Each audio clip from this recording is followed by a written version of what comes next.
The city outside Jared Kushner's window glowed like a constellation of restless stars. New York never really slept, but there was a special kind of quiet that came after most offices had gone dark.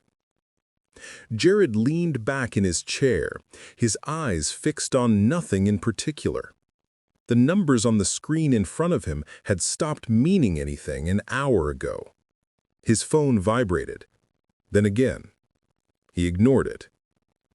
A small red dot in the corner of the screen indicated a new message. The sender made him pause. Riverside Community Foundation. The name pulled on a thread buried somewhere deep. The Riverside Foundation wasn't a political group, not a business contact.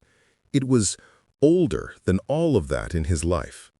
Quieter, simpler. He clicked.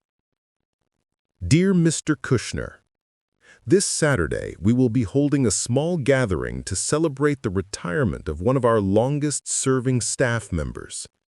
He has been with us for decades, often working behind the scenes, never seeking recognition. We know your schedule is demanding, but he has spoken fondly of your family over the years. It would mean a great deal to him if you could attend. He read it once, then again. Spoken fondly of your family. Memories began to surface. Charity events before his world became complicated. People who stood near the exit doors, who poured coffee, who drove the cars, who stayed until the lights went out. His phone buzzed again, a forwarded message from his assistant. They reached out last week as well. Do you want me to send a polite decline? His first instinct was automatic. Decline. Too busy. But his fingers didn't move. Instead, he typed, I'll attend. Please don't put this on my public schedule. No media, no photos. I want to go quietly. He hit send. For a moment, he just sat there, staring at the faint reflection of his own face in the black border of the monitor. Maybe he was looking for something he couldn't quite name. A reminder, a connection, a piece of himself left behind. The night of the event arrived with a cold that cut straight through the city.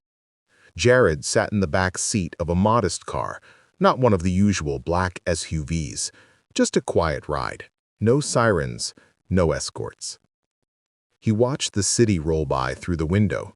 He saw diners with fogged-up glass, bundled-up pedestrians crossing streets, delivery bikes cutting through lanes. Life. Ordinary life. So close, and yet so far from the world he lived in most days. The community center slowly came into view, a brick building with warm yellow lights glowing from inside. There were cars parked in an uneven line along the curb. A small group chatted near the entrance, their breath visible in the air. When the car rolled to a stop, Jared felt something unexpected. Nervousness. He wasn't there as an official. He wasn't there to speak or to be photographed or to defend a policy. He was just Jared. He stepped out of the car, the cold air hitting him immediately. He adjusted his coat and began walking toward the entrance. Near the door, an older man stood, wearing a simple dark coat over a volunteer's uniform. His shoulders were slightly hunched, but he stood upright with a kind of quiet pride. He looked like someone who'd spent a lifetime in service. Visible lines on the face, skin weathered by time, eyes that had seen more than they ever said. At first, Jared didn't pay much attention. But then, the man moved, reaching out to open the door. As he did, he spoke 5 simple words. Good evening, Mr. Kushner. Jared froze mid-step. It wasn't the words, it was the way they were said. The exact intonation, the familiar formality, a tone that made the name feel not like a title, but like a habit formed over years of repetition. He turned slowly toward the man. Up close, the signs of age were more obvious. The man's hair, once probably dark, was almost entirely gray. Wrinkles framed his eyes, but the eyes themselves, the eyes were the same.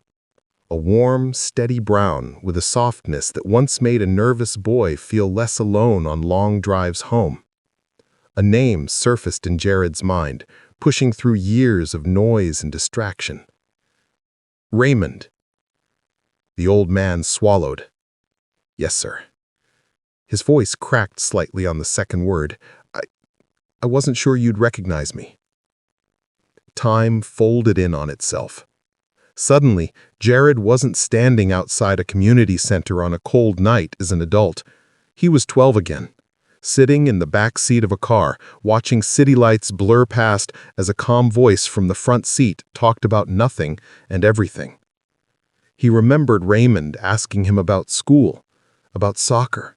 He remembered Raymond waiting outside late-night events, never rushing, always there when the doors finally opened.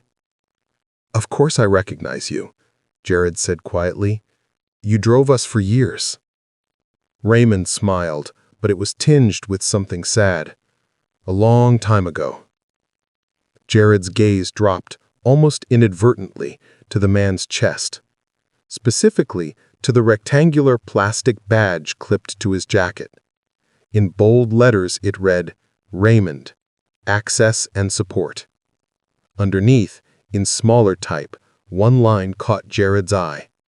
Volunteer, age 82. 82. Still working doors, still standing in the cold, still on his feet, opening entrances for others.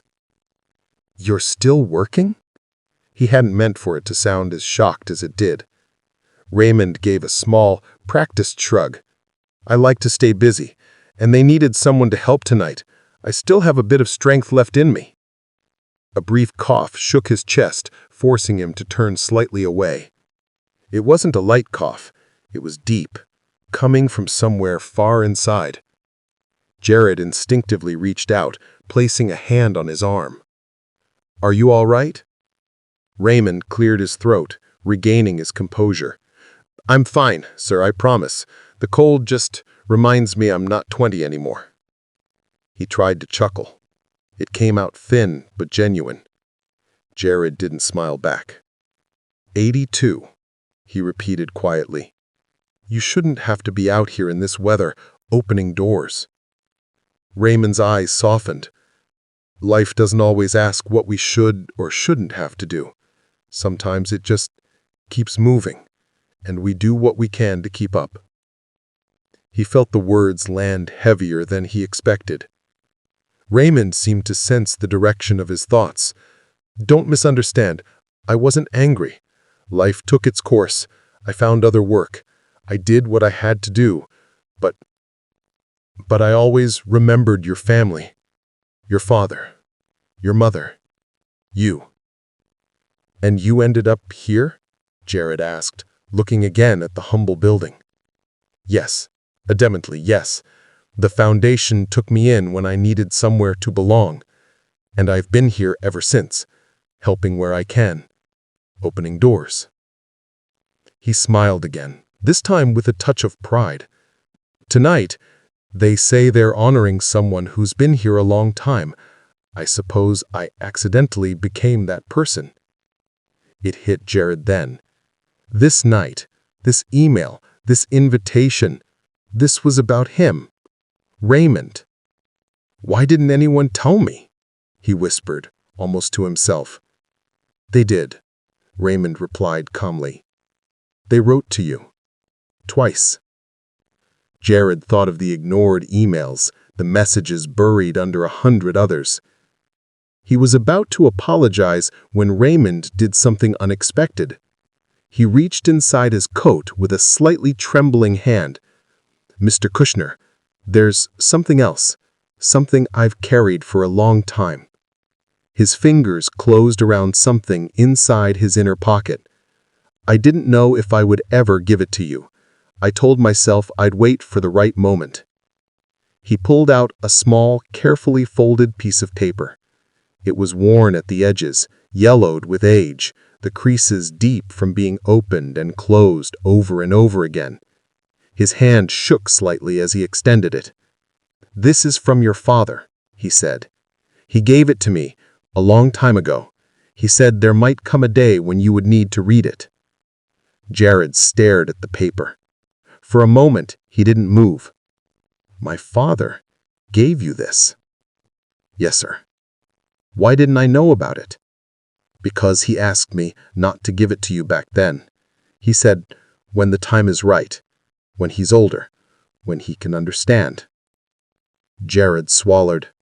The sounds of the event inside, laughter, soft music, clinking glasses, suddenly felt distant. All that was left was the cold air, the dim yellow light above the door, and the letter between them. He slowly lifted his hand and took it. The paper felt fragile, as if it might disintegrate if he wasn't careful. "What does it say?" he asked quietly, even though he knew Raymond wouldn't answer. The old man gave a faint, apologetic smile. "I've never read it. It wasn't mine to open, only to carry." Jared looked down at the letter. His father's handwriting, if it was there, was something he hadn't seen in years. Not like this. Not on something personal. "Why now?" Jared asked, his voice barely above a whisper.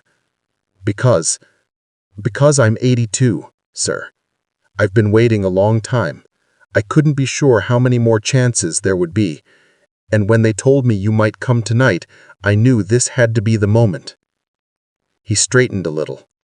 "I promised your father I would give it to you. I intend to keep that promise while I still can." Jared looked up slowly. In those eyes, he didn't see expectation. He didn't see demand. He saw loyalty. Quiet, unwavering loyalty that outlived careers, houses, headlines, and seasons of public opinion. A loyalty that had no cameras pointing at it, no speeches honoring it, no articles written about it. Just a man, still standing at doors, still keeping his word. Jared breathed in, then out, the cold air burning his lungs. "Thank you," he said, his voice thick. Raymond nodded once. "Go inside, Mr. Kushner. They're waiting for you. We can talk more later." But even as he stepped aside, Jared didn't move right away. He stared at the letter in his hand, the weight of everything it represented settling onto his shoulders. A father's words, a promise kept across decades, an old driver still working at 82. He finally stepped forward, and as he crossed the threshold, the warmth of the interior wrapped around him, but the chill of the moment lingered inside his chest. He didn't know it yet, but this night would not simply be a reunion. It would be a reckoning. Jared found a quiet place, a small lounge in the back of the center. Raymond was sitting on the couch, slightly hunched, elbows resting on his knees, hands clasped. He looked up as the door closed behind Jared. For a moment, neither of them spoke. Then Raymond gave a small, almost shy smile. "I'm not used to all that. Lights, applause, speeches." Jared moved closer. "You handled it well." "Well, you both know you've seen plenty of people behind microphones, some better than others." Jared took a seat in the chair opposite him. Up close, the older man's age was undeniable. His hands bore the story of his life. Knuckles thickened, veins pronounced, skin like paper that had been folded and unfolded 1,000 times. "How are you, really?" Jared asked. Raymond considered it. "Old. More tired than I admit most days. But grateful. Very grateful. That's not a bad way to be. You shouldn't still be working. Not like this. Not at your age. Raymond tilted his head. Maybe not, but work isn't always a burden. Sometimes it's what keeps you standing. He lifted his eyes to meet Jared's. And sometimes you keep working because you're still holding on to something you haven't finished yet. The room seemed to tighten around them. Jared swallowed. The letter. Raymond nodded once. You read it? No, not yet. Why not? Because it felt like opening a door I wasn't ready to walk through yet. I didn't want to read it before I saw you, before I understood why you had it, why he gave it to you, why you carried it all these years. Raymond leaned back slightly. Your father was not a simple man. You know that better than anyone. He made mistakes, big ones, some that hurt him, some that hurt you. He spoke without hatred, just with honesty. But he also did things most people will never know about. Quiet things, private things, things that didn't erase the wrong, but complicated the picture. Jared listened, every word anchoring deeper. One of those things was the day he called me into his office. This was before everything came out, before the headlines, before the lawyers. He looked tired, tired in a way I hadn't seen before. He told me, I don't know how all of this is going to end, but I know it's not going to be clean. And when it happens, people will scatter. They'll run to protect themselves. They'll choose sides. He drew a slow breath. Then he said, You've been loyal to this family, more than most. You've seen the good and the bad. I need to ask you for one more act of loyalty. Not to me, to my son. Jared didn't realize he was holding his breath until his chest started to ache. He handed me the letter. He said, One day, when the noise has settled, when he's old enough to see me as a whole person and not just as the headlines, give this to him. Not before, not while everything is burning. Wait until he's standing on his own. He paused. And then he said something I did not expect. Jared's voice was barely audible when he asked, What did he say? He said, If you're still around when he's ready, that means I didn't fail you completely either. The words hung between them, heavy, sharp, tender. I didn't know how long that would be. I didn't know if I'd live long enough, but I promised. And when I make a promise, especially one like that, I don't break it. He met Jared's gaze. So I kept working, first just to survive, then because this place needed me. And somewhere in the middle of all that, it became about one more thing. Living long enough to hand you that letter. Jared's throat burned. All this time, you stayed in motion, partly because of me. Raymond smiled faintly. Don't give yourself too much credit. I also stayed because of Miss Marjorie and the kids and the new volunteers. But yes, that letter in my pocket was one of the reasons I put on my shoes every morning. Jared looked down at the folded paper in his hand. For years, he had thought of his father in fragments. A joke here, a lesson there, a fight, a confession, A courtroom. He'd never imagined there was still something left to hear from him. Not like this. Not in words written in a quieter time. "What if I don't like what it says?" Jared asked, his voice raw. "What if it changes everything I finally made peace with?" Raymond shook his head slowly. Letters don't have that kind of power. They don't change what happened. They don't erase the pain. But sometimes they fill in blank pages. And it's the missing pieces that keep us restless. He leaned forward. "You've been carrying a puzzle with missing parts for a long time, haven't you?" Jared let out a shaky breath. "Yes." "Then maybe," Raymond said, nodding toward the letter, "it's time to see one more piece." Jared looked at the letter. His fingers traced the edges, feeling the deep creases. He imagined his father's hand folding it, handing it to Raymond, trusting that it would travel through time and survive both scandal and age. "Raymond, before I read this, will you stay while I read it?" Raymond's eyes glistened.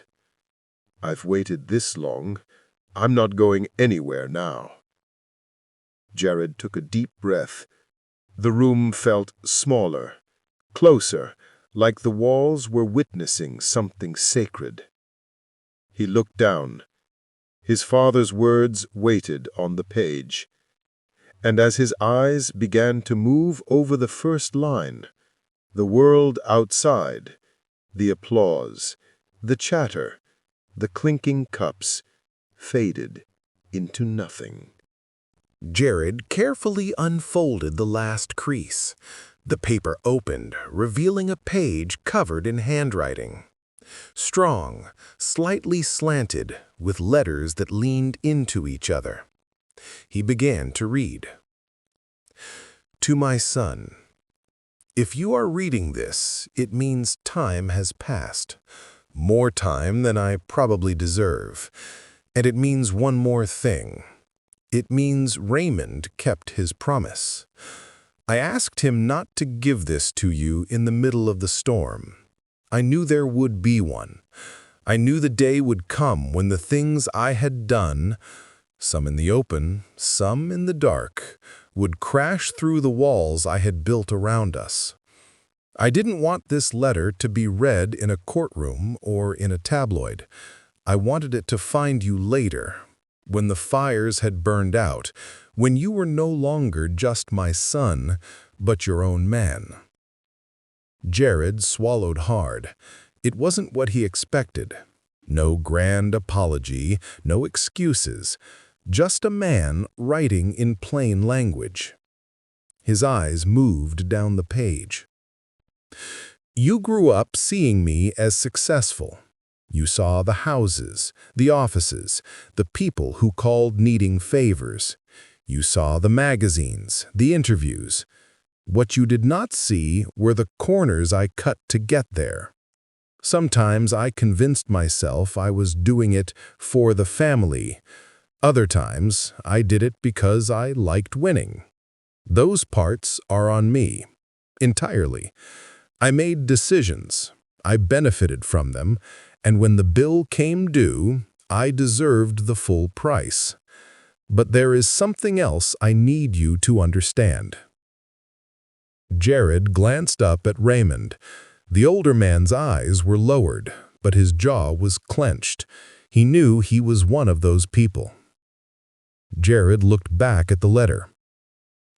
"One of those things is connected to the man who gave you this letter, Raymond. You knew him as the driver, the man who opened doors, the man who was always there when the car pulled up. What you may not know is this: I owe him more than a paycheck, and so do you." Jared's heart slammed once, hard. The room seemed to tilt slightly. He looked up at Raymond again. Raymond's face was pale. His eyes met Jared's for a brief second, then drifted away, full of memories he clearly carried alone. Slowly, Jared looked back down. You had fallen asleep in the back seat. You weren't supposed to be there.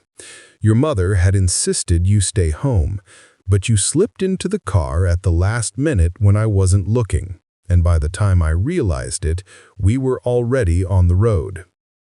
The roads were wet. It was darker than it should have been. We took a turn too sharp. Another car came out of nowhere. Brakes, screech, metal. You woke up screaming, and then everything stopped. No one died. That is the first mercy I am grateful for. But things could have gone differently. When the car stopped, I was disoriented. My head was bleeding. I was thinking about police reports, about headlines, about the damage it would do if the wrong story got out. That is where my mind went, even then. Raymond's mind went somewhere else, straight to you. He pulled you out of the car before I had even taken my seatbelt off, shielded you from glass, got you away from the road, talked to you until you stopped shaking. And when the other driver stumbled out, angry and shouting, Raymond stood between you and him like a wall. Jared felt his chest tighten further with every word. Pieces were clicking into place inside him. He remembered hands lifting him, being pressed against a coat that smelled like cologne and engine oil. A voice whispering, "It's all right, kiddo. Keep your eyes on me, just me. You're okay, you're okay." He'd never known whose voice that was. Now he did. I made decisions that night I am not proud of. There were calls made, favors pulled, documents arranged. We made sure the story that reached the surface was neat, clean, blameless. It protected me. It protected the company. It protected the family name. But there is something those papers will never say. Your father did not save you that night. Raymond did. Jared's hands trembled. The letter blurred for a second, his eyes stinging. He blinked hard, forcing the words back into focus. From that night forward, I saw him differently. He was no longer just an employee. He was a man who had placed himself between my son and harm without a second thought. I gave him a raise. I extended some benefits. I told him I was grateful, but none of that balanced the scales. A long, slow breath left Jared's lungs. He knew Raymond is kind, steady, reliable. He had not known he owed him his life, not in this way, not so literally. Years later, when everything came crashing down, he was still with us, still driving, still opening doors. He stayed until the very end. Not because he agreed with everything I had done. He didn't. He stayed because he felt a responsibility. Jared could almost feel his father's mixed emotions in the ink. Pride, guilt, confusion. I made arrangements, quietly. Some of them you may already know about. A modest fund, some protections, some phone calls to people who trust my judgment, even when they distrust my methods. I did not want Raymond to spend his final years standing alone in the fallout of my choices. But here is what I fear most, that I will be remembered only for the damage I caused, and you will feel the need to sever yourself from everything and everyone tied to my name, including the ones I wronged and the ones I tried, imperfectly, to help. Don't do that. Don't turn your back on the people who stood by us when it cost them. Jared's hands tightened around the paper. You are not obligated to fix my mistakes. That is not what I'm asking. You do not owe the world my debt. But you carry my name. You carry my history, whether you like it or not. And you carry, most importantly, my access to rooms, to resources, to opportunities. Use that access better than I did, especially for the ones who quietly held our lives together, men like Raymond. The ink near the bottom of the page grew slightly darker. If he is still alive when you get this, and if he is still working at an age when he should be resting, I want you to ask yourself a simple question. Do I want this man's story to end at a door, or in a place of honor? If the answer is honor, then you will know what to do. You will know how to do it far better than I ever did. Don't waste your gifts trying to repair my image. Use them to lift up the people my fall pushed down. The last lines drew nearer. You will be many things in your life, Jared. You will make decisions I don't agree with. You will surprise me. You will disappoint me. You will exceed me.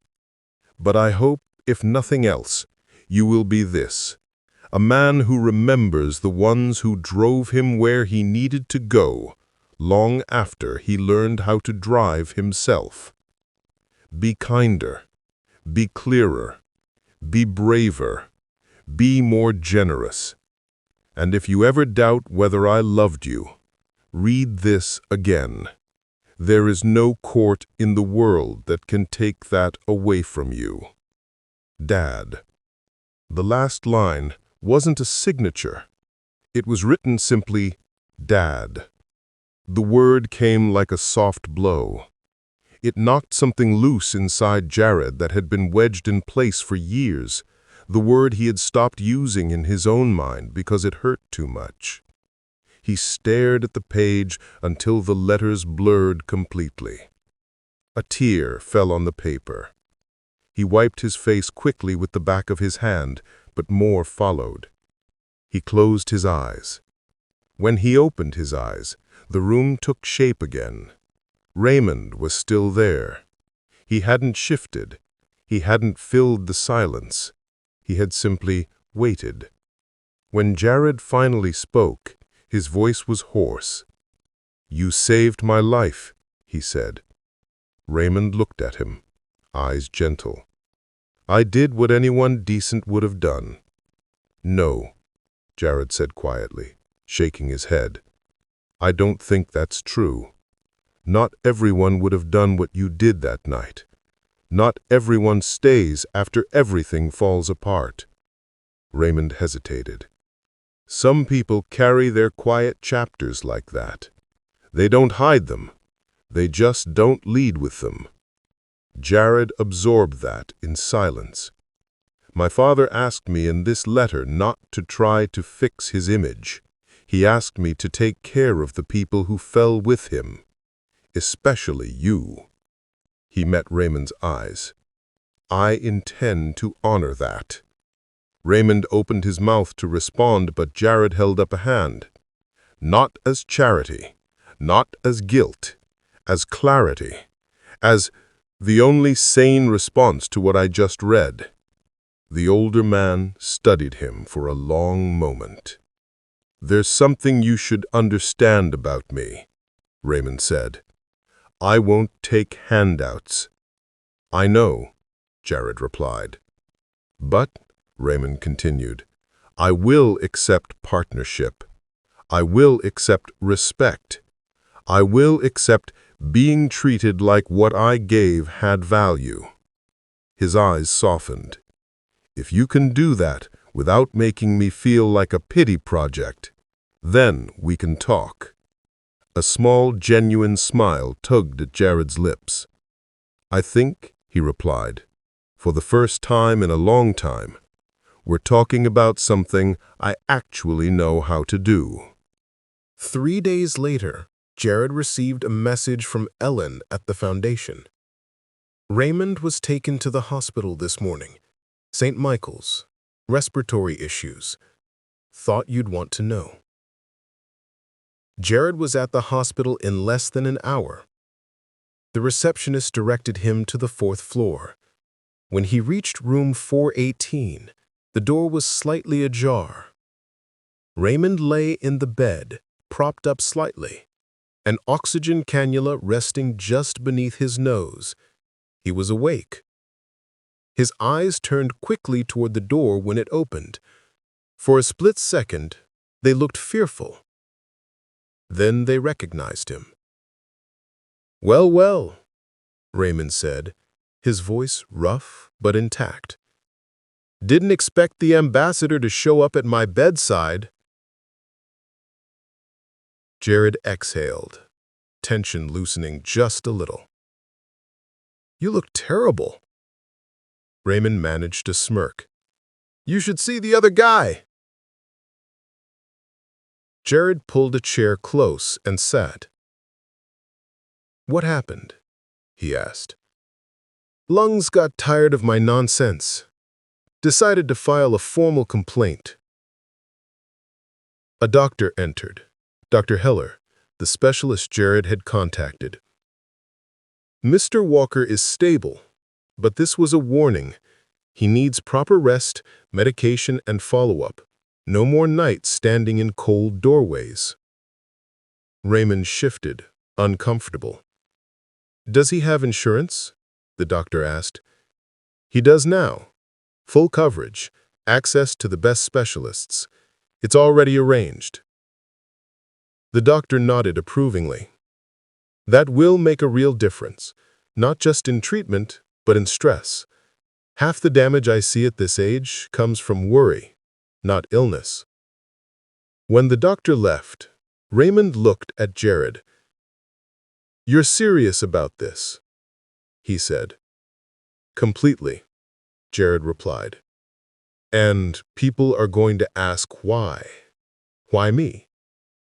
Jared's answer was simple. "Because you saved my life. Twice. Once on a wet road. Once last night." Raymond frowned slightly. "Last night? You put a mirror in front of me, showed me a version of myself that wasn't just a reaction to my father's story. You made me see that I could, answer it." He gestured around the room. "This is as real as it gets." Raymond stared at him for a long time.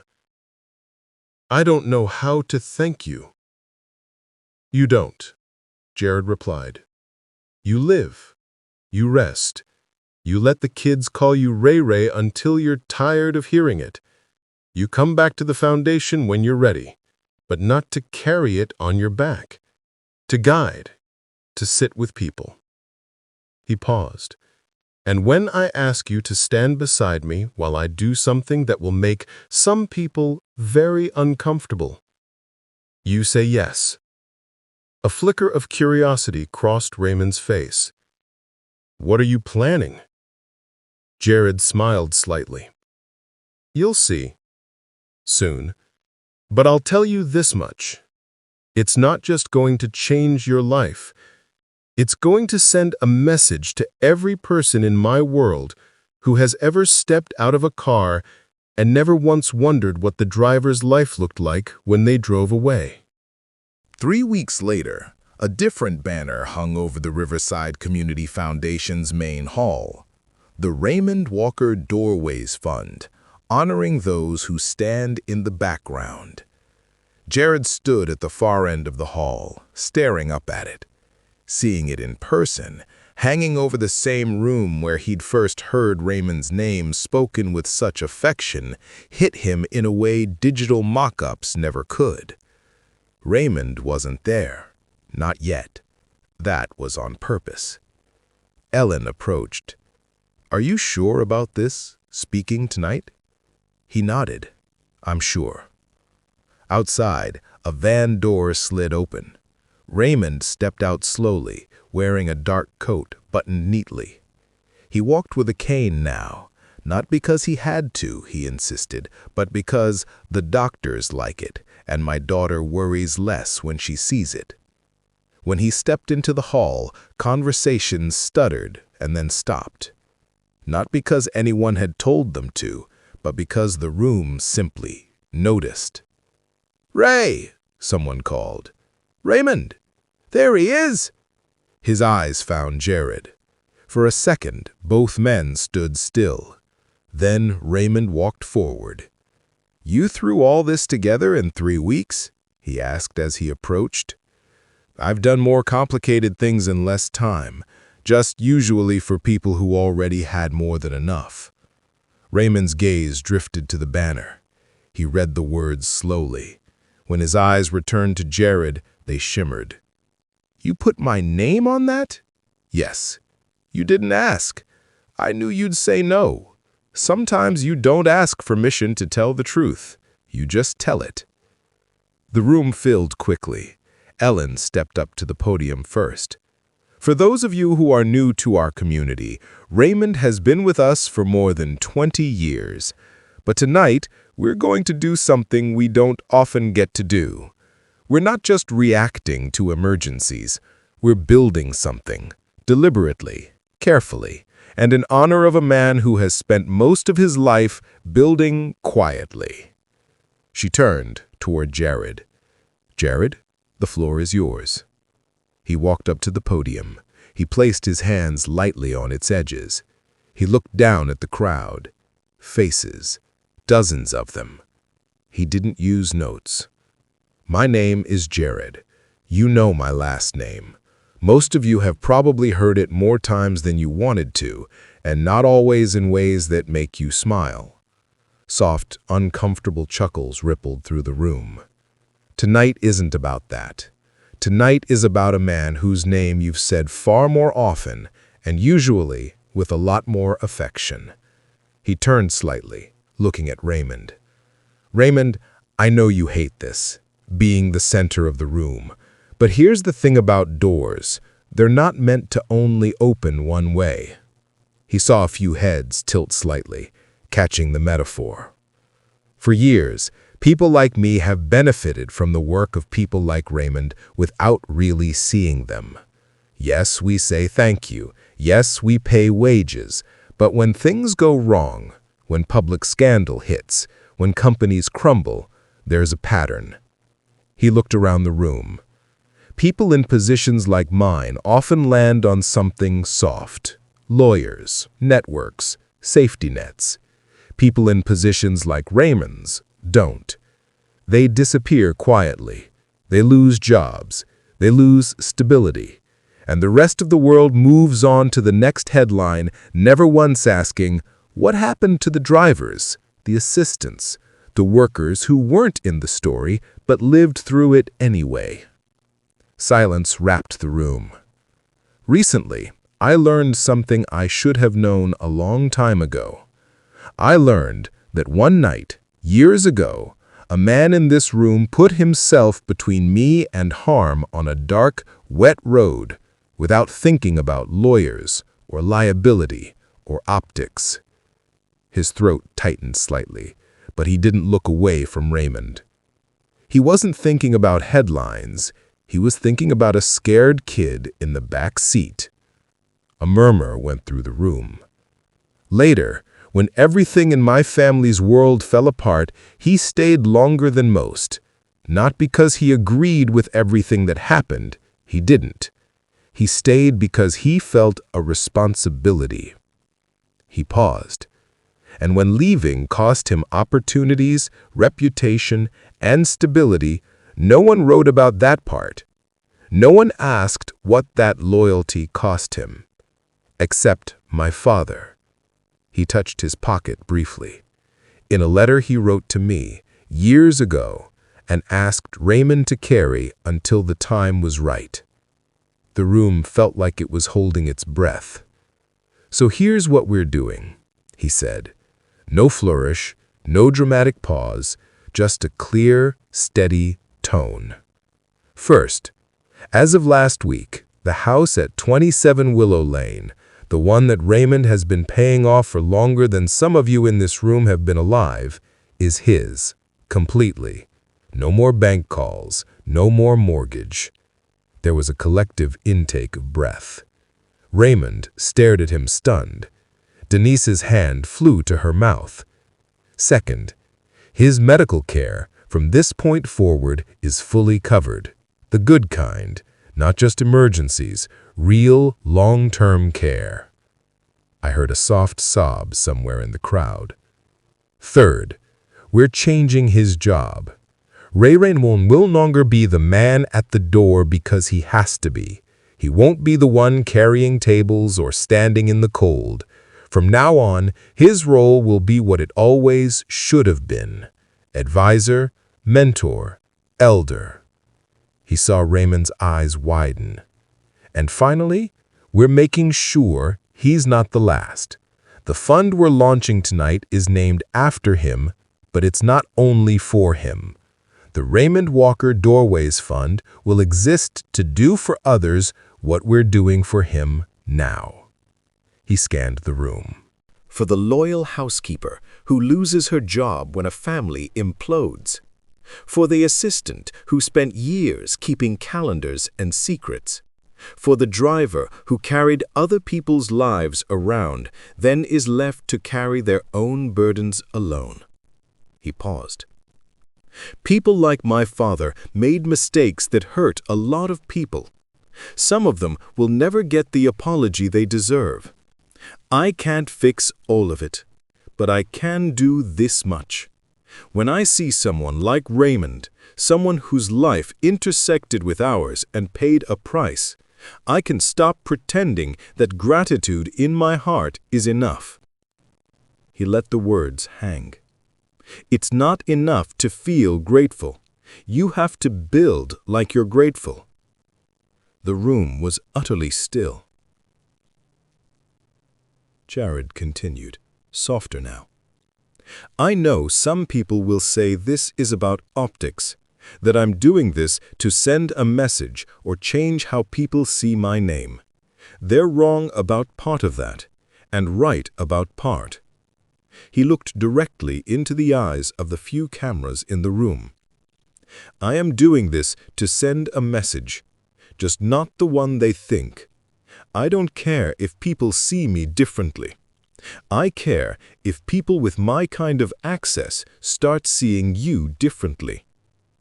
He turned back to the crowd. I want every person who has ever stepped out of a car, walked into a building, sat in a corner office and forgotten the names of the people who made that possible, to feel uncomfortable tonight. Deeply, productively, uncomfortably inspired. A few people chuckled quietly.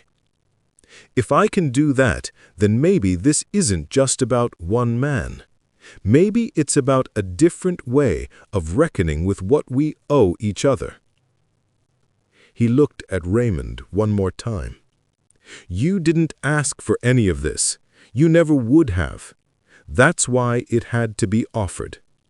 You spent your life holding doors for everyone else. Tonight, we open one for you, and through your name, for many more. He stepped back from the microphone. There was a full second of silence. Then the room exploded. Applause, loud, sustained. People stood without thinking. Hands clapped. Some whistled. Some shouted Raymond's name. Raymond! Ray! Mr. Walker! Raymond sat frozen for a moment. Then, slowly, almost reluctantly, he stood. The room didn't calm quickly. It took nearly a full minute for the applause to fade enough for anything coherent to happen. Someone shouted, "Speech!" Reluctantly, with Denise's help and the cane steadying his steps, Raymond walked toward the podium. When he reached it, he didn't grab it like a shield. He rested one hand lightly on it, the other still holding the cane. He looked out at the room. He took a breath. I don't like this, he began. The room laughed. "Standing up here. I like the part where I'm by the door and you're all out there." More laughter. "But I'll say a few things. I won't talk long. I'm old. My legs don't like me standing in one place too much anymore." He glanced at Jared, then back at the room. "First, this fund, this house, this care, this is more than I would have ever asked for. I'm grateful, deeply. But I need you all to understand something." His voice grew firmer. "This is not a reward, and I am not a saint." He looked around the room. "I made mistakes.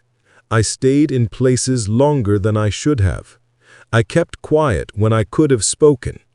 Your value is not measured by how much you endure quietly." Silence. "Second, I want you to know, I am not surprised that support is coming from this family.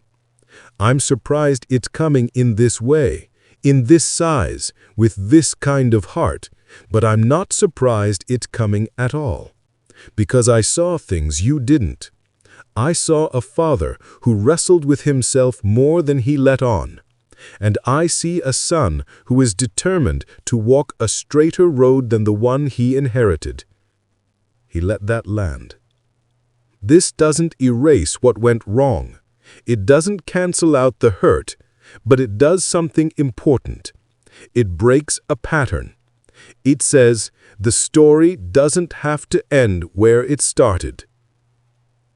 He shifted his weight slightly. "Third, to every volunteer, every staff member, every person who's ever held a door, wiped a table, carried a box, stayed late when no one was watching, I want you to hear this from an old man who has done all of that and more." He inhaled. "You matter. You matter more than the speeches, more than the headlines. This fund has my name on it, but it's built for you." He looked at Jared one last time. "And to you I'll say this. I forgive more than you know. Not because everything is fine. It's not. But because carrying anger this long would have killed me sooner than any illness. What you've done here, it doesn't buy forgiveness. It honors it." Jared felt something loosen in his chest he hadn't realized was still knotted. Raymond offered a small, tired smile. "Thank you, all of you, for seeing me, and for making sure I'm not the last one you see." He stepped back. The applause came again, not as loud as before, but deeper, more grounded. Months later, Jared rode in a car with Raymond behind the wheel one last time. The city looked different, not because the skyline had changed, but because something in Jared had shifted so much that the familiar streets felt new. "You're sure about this?" Raymond asked, glancing in the mirror. "One last drive," I said. "Slow, daylight, short." Raymond had rolled his eyes. "I'm 83, not made of glass. But fine, one last drive. Then I'm hanging up the keys." Now, as the car hummed gently along the road, Jared leaned back and watched the world pass by through the window. "I'd forgotten what this feels like," Jared said quietly. "Being driven, just because I asked." Raymond smiled. "You never really stopped being driven. You just didn't notice who or what was in the front seat." They passed a park where kids were chasing each other between trees. A woman sat on a bench nursing a baby. A man walked a dog. "Do you miss it? Driving? Working? The old life?" Raymond thought about it. "I miss parts, the feeling of purpose, but I don't miss the fear, or the tight chest, or the nights lying awake wondering what happens if I can't make it to the car in the morning." He glanced to Jared in the mirror. "Being useful and being necessary are not the same thing. I spent a long time confusing them." Jared nodded slowly. I did too. They turned onto a side street. Up ahead, a new building came into view. It wasn't huge, just a renovated structure with wide steps, big windows, and a freshly painted sign above the entrance. Riverside Community Center, Raymond Walker Wing. Below, in smaller letters, for those who hold the door for others. Raymond slowed the car. He pulled up to the curb and put it in park. For a while, they just sat there, looking at it. "They did it," Raymond murmured. "They did," Jared replied. They got out of the car. Volunteers came out carrying boxes and laughing. One of them stopped mid-step when he spotted Raymond. "Mr. Walker, you made it!" They gathered around him, eager but respectful. Someone reached for his elbow, guiding him up the steps. "Is it ready?" Jared asked. "As ready as it'll ever be," one of the young women replied. They led them inside. The new wing smelled of fresh paint and something warm. Sunlight filtered through large windows. But it wasn't the seating or the paint that drew the eye. It was the wall. One entire section near the entrance had been transformed into a living installation. Photographs, dozens of them. Some in black and white, some in color. The common thread? In almost every picture, the person in focus wasn't the one on the stage. They were the people just off the side, holding a door, carrying a tray, standing behind a wheelchair. Above the collage, in simple letters, "The ones who stood beside the story." Raymond walked closer, eyes moving slowly over the images. He recognized some faces from his youth. In the center of it all, one photograph was slightly larger. It showed a much younger Raymond standing beside a car, holding the rear door open. Beneath the photo, a small plaque read, "Raymond Walker, driver, volunteer, mentor." He opened doors long before we thought to write his name. Raymond's hand lifted, hovering over the brass without touching it. He swallowed. Ellen appeared beside them. "There's also a small screen mounted. Stories, short ones. People can tap and read or listen." Jared stepped closer to the screen. He tapped once. A short audio clip started. "My name is Lewis. I drove for a family for 20 years. When everything fell apart, I lost my job, my health insurance, and the apartment that came with the job in the same week. I thought I was done. Then someone called from this place and said, 'We heard what happened. We can help.' They knew my name. That was the first time I didn't feel invisible since the scandal." Jared listened in silence. Raymond did too. They moved further into the wing. There were counseling rooms, a flexible event area, an office for fund coordination. On one door, a small sign, "Raymond's Room." Underneath, in smaller letters, "Conversations, stories, coffee, no appointments needed." Raymond stared at it. "That's mine?" he asked. "Yours," Ellen confirmed. He shook his head, speechless. "You know," Raymond said, "I've been thinking about something." "What?" Jared asked. "You keep saying I saved your life, twice, on that road and in that little room with the letter. And maybe that's true. But somewhere along the way, you started returning the favor.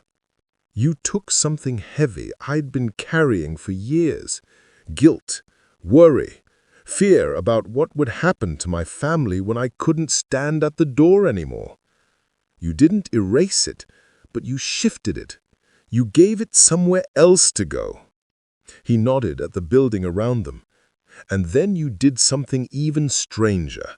You turned my story into a key for other people's cages. If you don't think that's a kind of rescue, you're not paying attention." Jared looked away, throat tight. "I didn't do this to be thanked." "I know," Raymond replied. "That's why I trust it."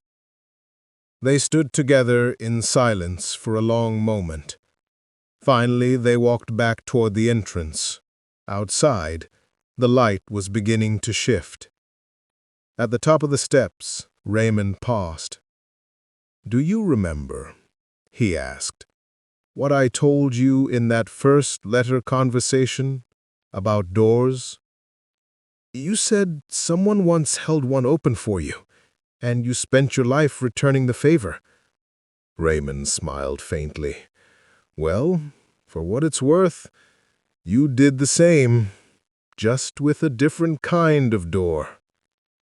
They made their way down the steps slowly. At the bottom, Raymond stopped beside the car.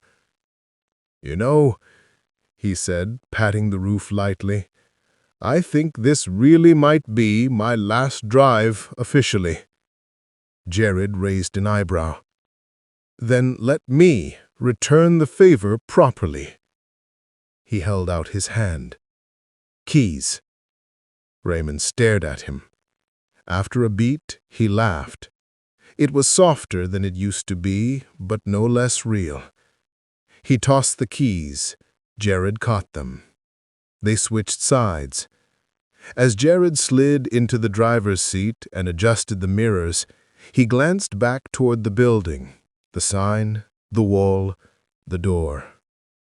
Raymond settled into the passenger seat with a soft grunt. "Feels weird being over here." "You'll manage," Jared replied. He started the engine. As they pulled away from the curb, the foundation shrank in the rearview mirror, but the sense of it stayed, like a steady presence, an anchored point on a map. Streetlights flickered on one by one as afternoon inched toward dusk. For a while, they just drove. No destination, no rush, just movement. At one red light, Raymond turned his head slightly, studying Jared's profile. "You know, if someone had told me years ago that one day I'd be riding shotgun while you drove after you'd changed my life and a bunch of others, I'd have told them they were mad." Jared smirked.